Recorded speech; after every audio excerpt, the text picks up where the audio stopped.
sem limite nenhum, e a gente passa essa conta principalmente para o bolso do mais pobre, que proporcionalmente é quem mais paga imposto no nosso país? 5 minutos para a resposta, Joyce. Vamos lá. Vocês viram como o deputado Kim Kataguiri tenta fugir das questões. Ele citou de maneira errônea, mentindo à União Europeia, e eu fiz uma proposta para ele defender que os mesmos agrotóxicos que são permitidos na União Europeia sejam permitidos no Brasil e, consequentemente, os que são banidos lá sejam banidos aqui. O que é que isso significaria? Isso significaria que, em média, 30% dos agrotóxicos usados no Brasil seriam banidos. Aí ele foge com a proposta, com um negócio retórico, é comunista, e está querendo imitar a União Europeia para não responder a pergunta. Você vê que o deputado defende o uso de venenos que a população europeia não consome. Então, não pode usar na França, não pode usar na Itália, não pode usar na Alemanha, não pode usar na Bélgica, mas pode usar no Brasil, causando câncer, doença, envenenamento do meio ambiente, do solo. Veja, ele fugiu da pergunta. Sobre a questão do teto de gastos, vamos lá. Primeiro, a crise provocada no governo Dilma II foi uma crise provocada por uma política de ajuste fiscal. A presidenta Dilma trouxe o banqueiro do Banco Bradesco, Joaquim Levy, para ser ministro da Fazenda, que aplicou uma política de ajuste fiscal que cortou quase 20% do investimento público em 2015, combinado com os efeitos da Lava Jato, derrubou a economia e aí sim causou a maior queda do PIB da história brasileira, mas foi uma política de corte de gastos. Você tinha uma economia desacelerando, a taxa de emprego estava alta ainda, o endividamento da família estava relativamente baixo, um terço das famílias estavam endividadas, mas eram dívidas pagáveis, só que aí quando vem o ajuste fiscal, a economia vai pro buraco, a taxa de desemprego dobra em 10 meses. A taxa de desemprego em 2015 dobrou em 10 meses por causa da política do ajuste fiscal, e aí acontece tudo que a gente sabe. Então, a grande desgraça do governo Dilma não foi gastar demais. Foi uma política de ajuste fiscal antipopular tocada por um banqueiro. Quando vem o teto de gastos do Temer, e aí a questão é o seguinte, Vilela, o que só tem no Brasil não é jabuticaba, tem alguma coisa errada. Veja, nenhum país do mundo coloca uma PEC que congela o investimento real em saúde, educação, em cultura, em lazer, infraestrutura e meio ambiente na Constituição, com status constitucional. Eu desafio o deputado Kim Kataguiri a me mostrar outro país que tem uma regra fiscal igual, ou no mínimo semelhante nos seus marcos principais, o teto de gastos do Temer. Consequência do teto de gastos do Temer. O deputado está falando que baixou a inflação. Isso é um absurdo, porque ele está fazendo uma correlação que não tem base. Por exemplo, 1/3 da inflação no Brasil são preços administrados. O que é isso? É preço de conta de luz, de conta de água, de combustível e por aí vai. Qual é o efeito do nível de gasto público ou da taxa de juros nisso? Absolutamente nenhum. Outro, 1/3 da inflação são basicamente elementos da economia sensível a câmbio, porque o Brasil passa por um brutal processo de desindustrialização e a gente cada vez mais importa coisas de fora. Então, por exemplo, o déficit comercial na saúde é de 20 bilhões de dólares. Ano passado, 2023. Quando a gente precisa comprar de fora, toda vez que tem uma variação no dólar, por exemplo, isso impacta na saúde. O Brasil não é autossuficiente na produção de trigo. E aí, como diria o Ciro Gomes, né, a gente não compra dólar, mas compra pão, pão é trigo, trigo é dólar. A gente não compra dólar, mas compra remédio, remédio é dólar. Então, mais 1/3 da inflação é basicamente preço sensível a câmbio. Não tem nada a ver absolutamente com o que ele falou. Agora, concretamente, para eu guardar tempo. Sabe qual foi a consequência do teto de gastos? A consequência foi o seguinte: o setor da educação perdeu 30 bilhões de reais da aprovação do teto de gastos do Temer até 2022. Educação perdeu 30 bilhões de reais e saúde perdeu 40 bilhões de reais. Essa foi a consequência do teto de gastos do Temer, que, não tenha dúvida, matou gente durante a pandemia. Réplica. Vamos lá, começando pelo final, não matou gente durante a pandemia, porque durante a pandemia não tinha teto de gastos, né? A gente aprovou o orçamento de guerra, então essas regras fiscais simplesmente não se aplicavam, né? Então, já começa por aí o desconhecimento. O outro desconhecimento que você tem em relação ao teto de gastos é dizer que ele limita o investimento real em qualquer área. Isso é mentira, né? Ele impede o aumento do gasto acima da inflação individualizado por poder.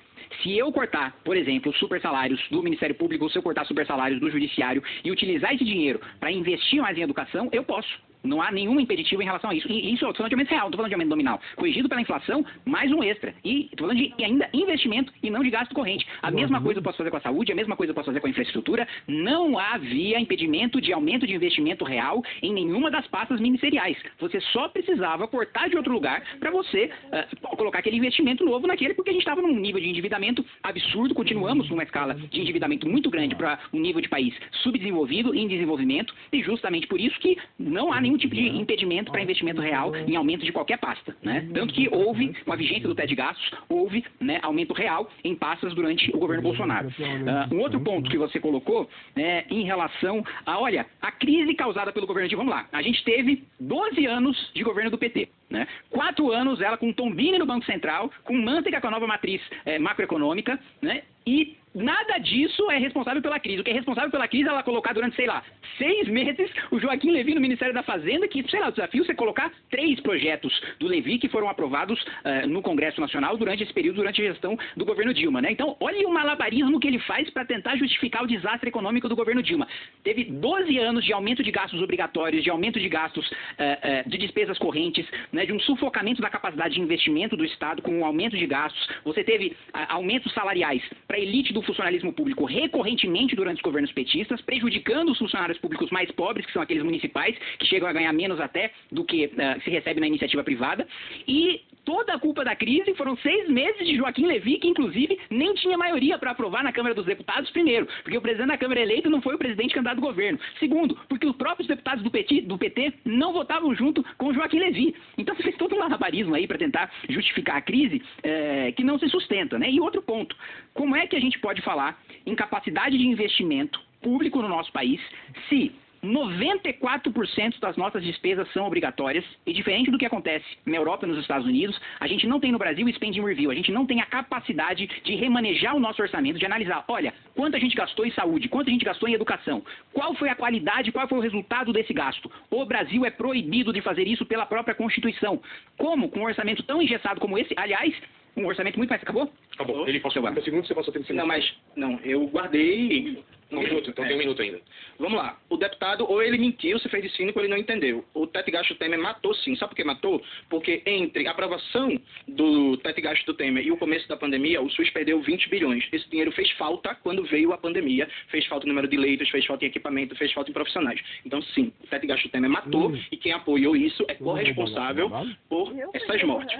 Sim, o Joaquim Levy não passou só 6 meses, ele passou 1 ano e o maior gasto corrente da União é com juros da dívida pública, que ano passado correspondeu a mais de 600 bilhões de reais, que é algo que o deputado nunca falou. O deputado finge que é brabo contra a elite do funcionalismo público, que na próxima pergunta eu vou desmontar isso, mas ele nunca está falando contra o dinheiro que vai para a banqueirada todo ano, que é o maior gasto corrente da União. Já emenda a terceira pergunta do primeiro bloco, então, Jones. Perfeito. Veja, o deputado Kim Kataguiri é um mentiroso. Por quê? Ele faz um discurso de demagogia, dizendo que é contra a elite do funcionalismo público, dizendo que vai para cima de juiz, de desembargador e por aí vai, porque ele está preocupado com os trabalhadores e trabalhadoras da base, né? Os funcionários públicos municipais e estaduais. Durante a pandemia no Brasil, com um governo genocida, um governo negacionista, o Brasil teve um dos maiores números de mortes do mundo inteiro de trabalhadores e trabalhadoras da saúde. Nesse contexto, teve um movimento muito forte para defender valorização salarial desses trabalhadores e trabalhadoras. Foi onde foi aprovado o piso da enfermagem, que depois o STF atacou, né, defendendo o interesse dos empresários, e foi onde foi proposto, Vilela, sabe o quê? A PEC 22, para agentes comunitários de saúde e de combates a endemias, presta atenção, passa a ganhar 2 salários mínimos. Uma categoria, uma das mais precarizadas do Brasil inteiro. Então, no contexto do pós-pandemia, a proposta foi o seguinte, ó, vamos apresentar aqui um projeto de lei para as agentes comunitárias e de combate à endemia passar a ganhar 2 salários mínimos, só isso. 2.000 e tantos reais, 2 salários mínimos só. De novo, houve um consenso na Câmara dos Deputados naquele contexto, né, da imediata saída da pandemia. Foi aprovado e pouquíssimos deputados votaram contra. Um dos deputados que votou contra foi esse rapaz aqui, Kim Kataguiri. E aí, Kim, eu tenho uma dúvida muito grande. Você tem todo o discurso, a retórica, não, combater privilégio da elite do funcionalismo, e pipipi, papapó. Aí, quando vem uma categoria precarizada, a maioria mulheres, trabalhadoras, chefes de família, que ganham um salário terrível, e aí vem uma proposta para garantir um piso de 2 salários mínimos, que ainda está baixo, você vai e vota contra. Por que você votou contra as agentes comunitárias de saúde do Brasil inteiro? 5 minutos para a resposta, Kim. Primeiro, porque não se coloca piso salarial na Constituição. Até peço para você ver um paralelo aí de pisos salariais constitucionais em outros países. O Brasil possui uma Constituição tecnicamente prolixa e super rígida, né? E justamente por isso a gente tem tantos problemas institucionais e justamente por isso todo governo que passa a gente muda a nossa Constituição. Então, primeiro ponto é, não se coloca piso salarial em Constituição. Segundo ponto, é muito fácil, lá em Brasília, o governo federal e os deputados federais aprovarem salário, um salário baixo, ainda na minha avaliação, de 2 salários mínimos para os agentes comunitários de saúde, quando quem paga a conta são os municípios, que são saqueados pela União, que ficam com a menor parte dos recursos.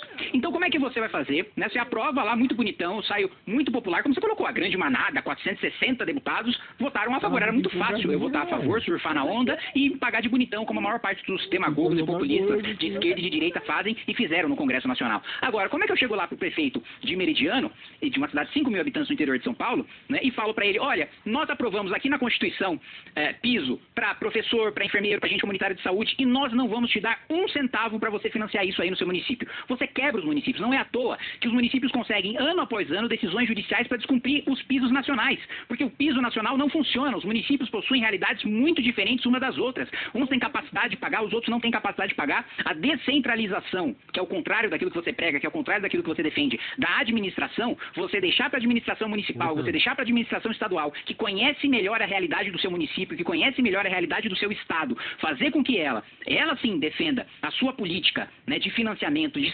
salários, etc. Que é inclusive uma coisa que eu defendo, né, aqui para a cidade de São Paulo, a valorização do agente comunitário de saúde. A cidade de São Paulo tem condição de pagar, tem condição de aumentar. Agora, eu não posso obrigar todos os municípios sem conhecer a realidade de mais de 5 mil municípios no país, e muito fácil aprovar um monte de gasto lá em cima em Brasília, sendo que Brasília fica com a maior parte dos recursos. Estamos falando do estado de São Paulo, estamos falando da cidade de São Paulo, em que eu mando R$1, em que eu mando R$15 para Brasília, volta R$1, R$2 para o estado de São Paulo. Aí é muito fácil, Brasília aprova os gastos, manda o resto para a gente pagar aqui na base, e enquanto isso, os funcionários públicos federais ganham 70% a mais do que os funcionários públicos municipais. E os federais que estão no topo, não são todos que ganham bem, mas boa parte, e aqueles que estão no topo, em regra, são federais, e 70% de aumento financiado com o dinheiro dos mais pobres, inclusive do agente comunitário de saúde, que mesmo com o piso aprovado na Constituição, não vai ter o piso implementado, porque o município vai mostrar que não consegue pagar, consegue a decisão judicial, e pronto, deputados pagaram de bonitões. Parabéns. Tem 2 minutos ainda e... Não, eu tenho 3 minutos e eu guardei 1 minuto da pergunta.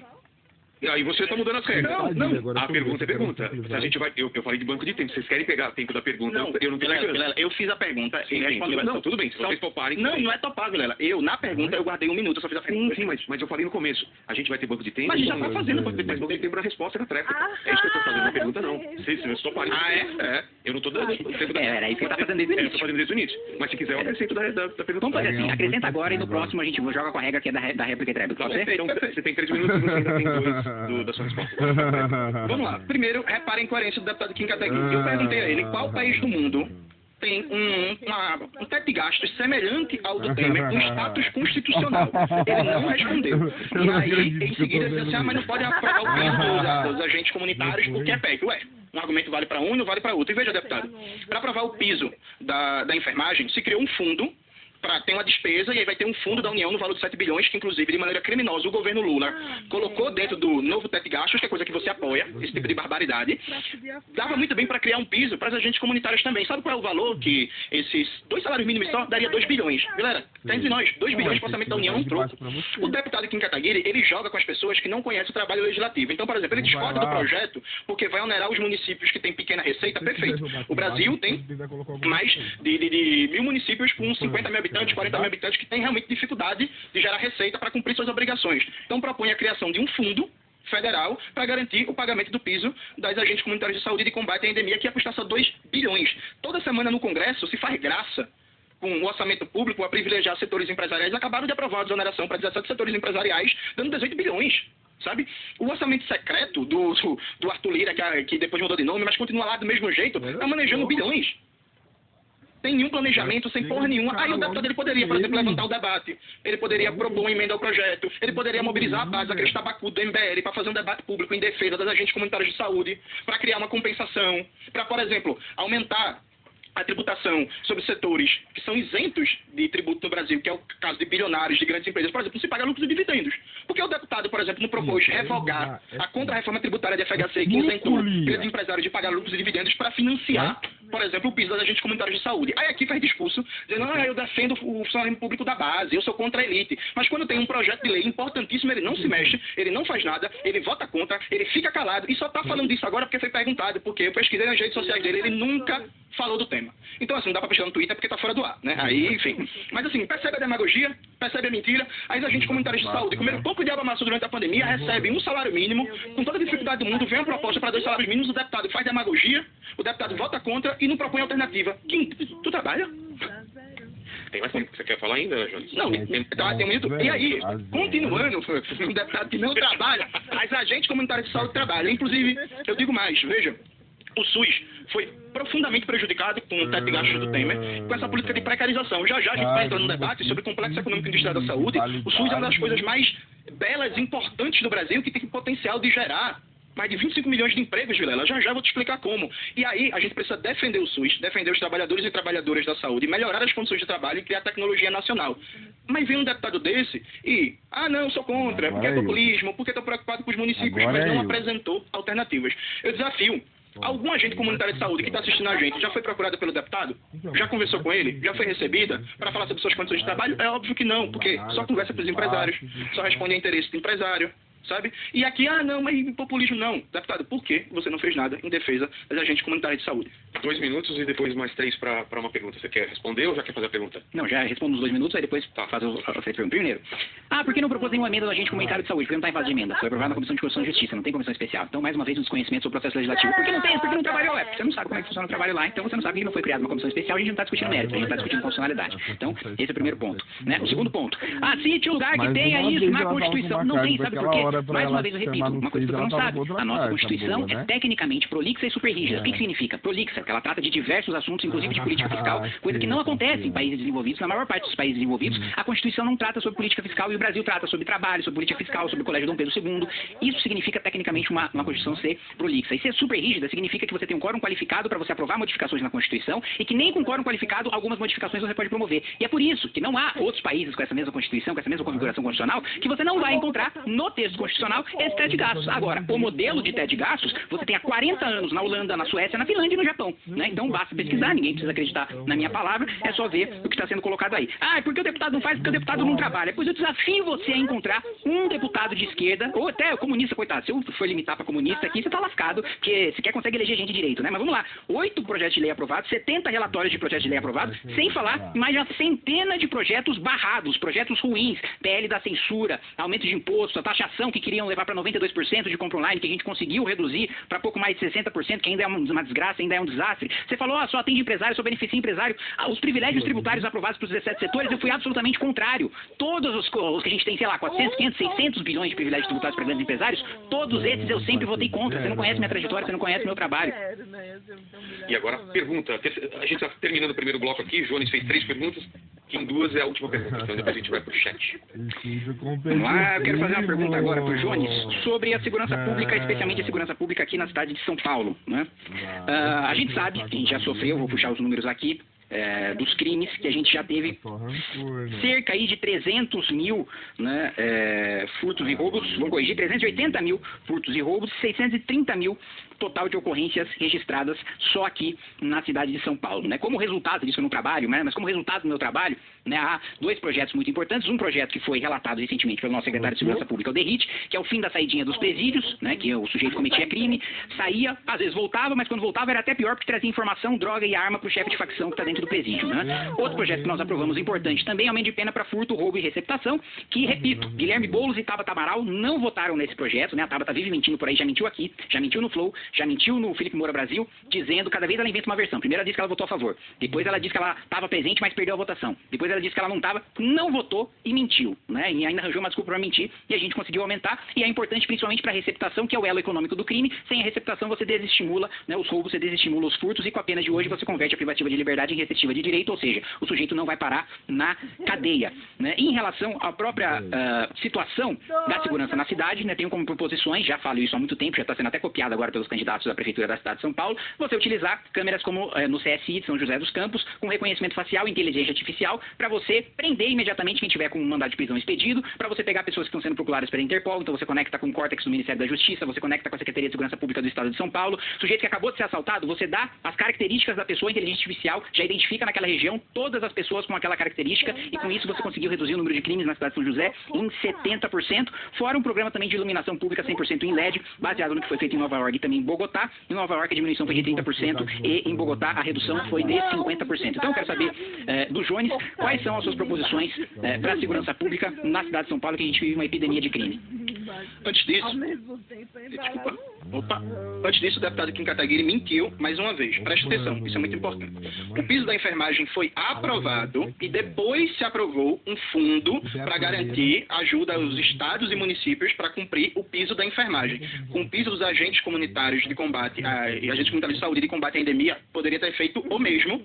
O deputado Kim Kataguiri não se mexeu, não propôs, não movimentou a bancada dele, nem o partido dele. Ele só votou contra e agora quis dar uma lacrada. Você não entende processo legislativo. piso da enfermagem, aprovou-se o piso, houve contendas, batalhas judiciais, empresariado, Associação Brasileira de Municípios e por aí vai. Foi lá, se aprovou um fundo para garantir o pagamento do piso da enfermagem. Poderia ser feita a mesma coisa com agentes comunitários de saúde, que, lembrando, piso de 2 salários mínimos só, e o deputado nada fez. Dito isso, veja, deputado, você faz muito populismo penal, né? Aumento de pena para isso, aumento de pena para aquilo e por aí vai. Como eu já mostrei, quando foi na hora de aumentar responsabilidade penal para ricos, como no caso de rompimento de barragens por omissão, você votou contra. E aí você já vai pegando o perfil. Né?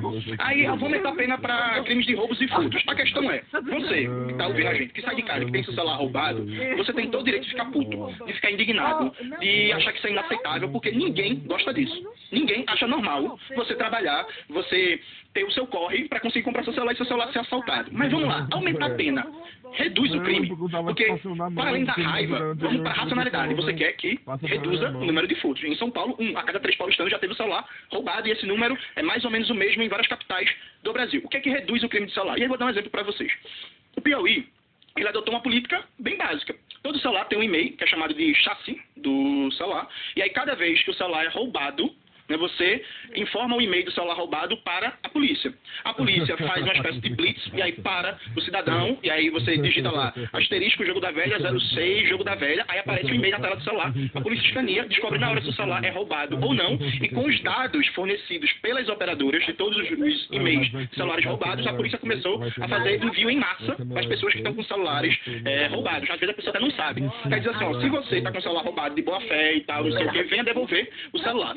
Medida bem simples. Vale dizer, Vilela, que no Piauí foi preciso decisão judicial, que as empresas não queriam entregar o e-mail de celulares roubados. A gente vai explicar por quê. Resultado prático disso. Nos primeiros meses da operação, a polícia conseguiu recuperar mais de 6 mil celulares e devolver para as pessoas. O número de roubos e furtos de celular caiu de maneira descomunal. E a melhor coisa, o número de latrocínios no ano passado caiu 20%, latrocínio é roubo seguido de morte, e esse ano já caiu 50%. Então veja, não mudou a lei, não mudou o número de penas, foi uma medida inteligente que quebrou a cadeia do crime de roubo de celular. Mas melhor de 5 a gente joga mais uma rodada. Reduziu o número de latrocínio, ou seja, salvou vidas. Porque e aí poderia ser estendido para o Brasil inteiro, mas os operadores não querem entregar o e-mail. Repito, decisão judicial. Sabe por quê, Vilela? O roubo de celulares no Brasil cresceu 15% ano passado. Vamos lá. Cada vez que o celular é roubado e que você não tem perspectiva de recuperar, isso é o quê? Mercado consumidor para um celular novo. É muito simples. Todas as operadoras de telefone, em contato direto com a Anatel, a agência reguladora, criaram um protocolo. Cada vez que um celular for roubado, você comunica a operadora comunica diretamente à Anatel, que distribui esses dados pela polícia do Brasil inteiro, e você faz um esquema de operação como essa no Piauí. Em Teresina, para ser mais preciso, mais de 60 lojas de receptação de celular roubados foram fechadas.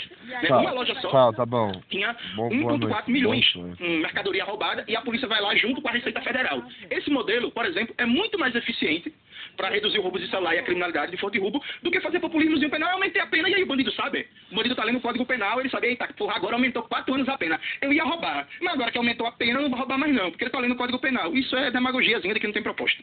Réplica de 3 minutos, Kim. Vamos lá, primeiro, olha, você claramente nunca visitou um presídio, nunca conversou com um presidiário. Se tem uma pessoa que conhece bem o Código Penal e o Código de Processo Penal, que inclusive redige habeas corpus do próprio presídio, é o criminoso. Eles entendem bastante de direito, eles acompanham bastante a legislação penal, eles muitas vezes discutem, inclusive, com os advogados de defesa, mas aí um dado da realidade que você ignora. Vamos lá, eu não acho ruim, não, que foi feito no Piauí, inclusive acho que a gente poderia implementar também no estado de São Paulo, porém, não teve o mesmo resultado, um resultado tão efetivo de redução de 70% do número de crimes, como você teve as câmeras com inteligência artificial e reconhecimento facial. Né? Não é populismo penal, é você pegar o que funciona e mais do que isso, né? De que adianta você pegar o receptador, se o receptador, no final das contas, nunca vai para cadeia, porque com a pena é abaixo de 4 anos, o juiz vai converter aquilo em pena restritiva de direito em vez de pena privativa de liberdade. O que a gente está falando é justamente prender esse sujeito para acabar, ele não abrir um negócio em um novo lugar. Né? Então, não refutou em absolutamente nenhum ponto o que eu coloquei aqui. E só para reforçar, no caso do piso da enfermagem, o piso depois foi criado por decisão do Supremo Tribunal Federal. Né? Não foi nem dentro do processo legislativo, alguém na comissão especial foi lá e fez isso, apresentou uma emenda e criou isso.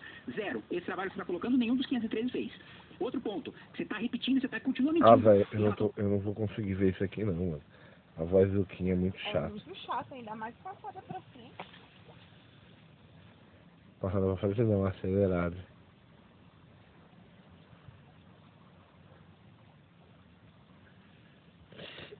Então, esse lance da guerra, velho, Terceira Guerra Mundial, Tá falando com alguém? 30 ataques do Irã, mano. Esse cara aqui é massa, o Thiago Ávila. Você conhece, né? Conhece? Foi expulso. Não sei, ele é daqui? Eu acho que é, né? Acho que ele é mesmo. Então, galera, estamos aqui hoje para fazer um papo diferente, não vai ser o famoso...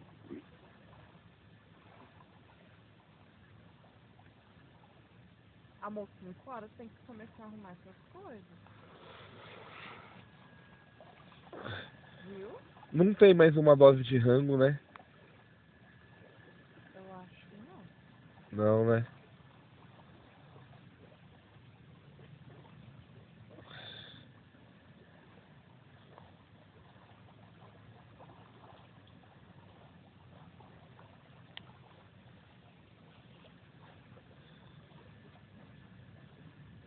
Tem arroz.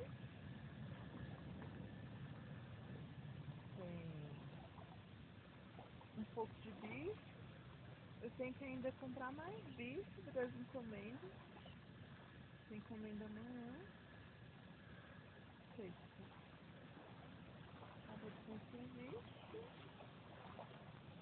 Esperada para tentar barrar aí o processo de desdolarização e a derrocada do imperialismo americano. Agora estão usando cada vez mais seus aliados aí, Israel. Israel é um estado terrorista criado pelos Estados Unidos há algumas décadas e que passou aí toda a cartilha americana. E olha, eu fico pasmo como a imprensa brasileira é suja nesse processo e como eles vão e fazem exatamente o que o marketing do Joe Biden e dos americanos querem. O governo israelense vai lá, o governo de extrema-direita, lembre-se, o Netanyahu é amigo de Jair Bolsonaro, amigo pessoal do Bolsonaro. Esse governo chega lá, comete um genocídio na Palestina, mente pra caramba, aí o Biden vai lá e dá uma declaração, tudo já combinado, dizendo, olha, não tô gostando disso. Aí a Globo vai lá, aí chega o Guga Chakra, André Sadi, e aí chega o César Tralli, e aí chega o William Bonner, dizendo, olha, o Biden tá colocando um freio em Israel, hein, o Biden não gosta do que estão fazendo aí os israelenses. Aí, 2, 3 dias depois, o Biden libera mais 5, 10 milhões de dólares para Israel, que estão fazendo exatamente a mesma coisa. Então é aquilo. Ele fala para a imprensa que ele não está gostando, ele vai lá e dá mais dinheiro. Então, Israel começou a fazer uma limpa na Palestina. O programa dos americanos e de Israel era o seguinte, era expulsar os palestinos da Palestina, mandá-los todos para o Egito, destruir completamente a Palestina e ali ia ser Israel. Porém, o Egito fechou as fronteiras e Israel passou a fazer um genocídio na Palestina. É isso que aconteceu. A desculpa ali foi um suposto ataque do Hamas, praticamente um ano atrás, no dia 7 de outubro do ano passado. A imprensa israelense provou que mais da metade das vítimas naquele ataque do Hamas foram assassinadas pelo exército de Israel. Então, Israel matando os seus próprios para utilizar como desculpa para fazer um genocídio na Palestina. O que acontece é o seguinte, isso não estava adiantando para barrar aí o processo, porque eles precisavam fazer com que um país graúdo dos BRICS entrasse na guerra, no caso, o Irã. Eles fizeram de tudo para provocar o Irã. Israel chegou ao ponto de soltar mísseis no Irã para matar o único líder do Hamas que estava tentando ali a paz, que era o chefe político do Hamas, que é quem estava tentando um acordo de cessar fogo. Ele estava no Irã e Israel explodiu um míssil e explodiu a casa dele. Pois bem, imagina você se tivesse o presidente da Bolívia, por exemplo, em Copacabana, e a Argentina explodisse um míssil em Copacabana. Imagina o escândalo que ia ser. Você fala, pô, o Brasil é um país soberano, não pode outro país chegar e soltar um míssil no Brasil. Mas, pra Globo, não tem problema algum. Pô, isso não é nada, pô. Mas matou, pelo menos, ali o líder do Hamas, tal. Era o único que estava tentando a paz, não importa. Os terroristas, esse cara é tudo terrorista, que se dane. Assim como a Globo fazia, Israel explodiu um hospital e matava 500 pessoas, a Globo dizia, não, mas matou, Israel disse que matou 9 terroristas do Hamas. Ah, mas matou 500 pessoas. Pô, mas tinha 9 do Hamas lá, pô. Disser que tem um terrorista do Hamas na central Globo de Comunicações, pode explodir o Projac inteiro, que é um terrorista lá, tá justificado. É assim que toda a imprensa brasileira e mundial passou, mundial não, no caso ocidental, né, passou a tratar o genocídio de Israel. Como não estava dando certo, Israel passou aí a atacar o Líbano também. Israel matou mais de 1.500 inocentes no Líbano, mas diz que matou aí, sei lá, 20 do Hezbollah. Então pode matar mais de 1.500 inocentes. Chegou ao ponto de eu ver jornalistas aí da Globo que têm descendência libanesa justificando, tentando de tudo para justificar o genocídio que Israel começou a cometer no Líbano. E aí foi que eles passaram do ponto.